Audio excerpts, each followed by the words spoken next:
I have trodden the winepress alone, and of the people there was none with me. Through childhood, youth, and manhood, Jesus walked alone, in his purity and his faithfulness. He trod the winepress alone, and of the people there was none with him. He carried the awful weight of responsibility for the salvation of men. He knew that unless there was a decided change in the principles and purposes of the human race, all would be lost. This was the burden of his soul, and none could appreciate the weight that rested upon him. Throughout his life, his mother and his brothers did not comprehend his mission. Even his disciples did not understand him. He had dwelt in eternal light as one with God, but his life on earth must be spent in solitude. As one with us, he must bear the burden of our guilt and woe. The sinless one must feel the shame of sin. The peace lover must dwell with strife. The truth must abide with falsehood, purity with vileness.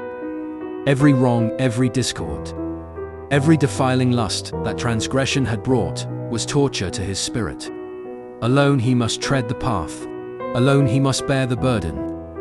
Upon him who had laid off his glory and accepted the weakness of humanity, the redemption of the world must rest. He saw and felt it all, but his purpose remained steadfast.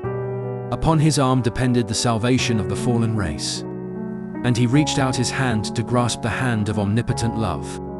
The loneliness of Christ, separated from the heavenly courts, living the life of humanity, was never understood or appreciated by the disciples as it should have been.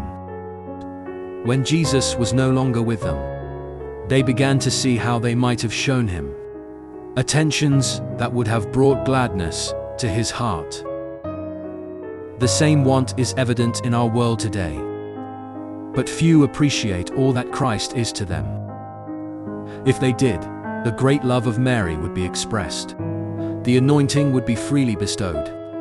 Nothing would be thought too costly to give for Christ. No self-denial or self-sacrifice too great to be endured for his sake.